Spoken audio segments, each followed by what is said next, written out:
Renton Police Department say a 19-year-old named Kashawn Jimerson called 911 and admitted to stabbing a handyman who would end up dying from the stab wounds.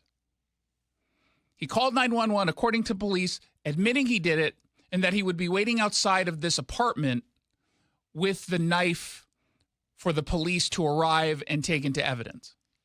So cops get there. They find this kid with blood on his clothes, but no knife. That according to the report.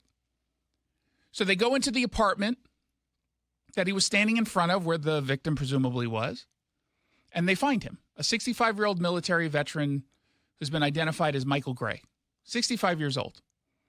He works as a handyman, going about his day. We don't know exactly what happened, but he was declared dead at the scene. Now, witnesses in the apartments surrounding this one claim to the police that, hey, we heard an argument, we heard some scuffling in this apartment.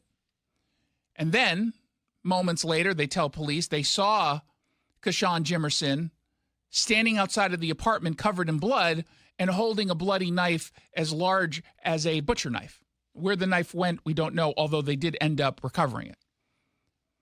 So prosecutors get this case from Renton PD, and so we highlight stories like this over and over and over again until people finally change their positions. Now, maybe some of you listening right now will step up and do something. I imagine there's a father or a business owner in Auburn who has a kid who doesn't want that kid to become a victim in any. I imagine there's a family maybe that has gone through some kind of crime like this in Snohomish who says, you know what, I've been talking a lot about the criminal justice reforms. I've been pushing back against the defund movement, and I've been yelling about prosecutors, but I don't spend enough time talking about the judges. And perhaps this will become, for some more of you, a bigger reason to start paying attention by giving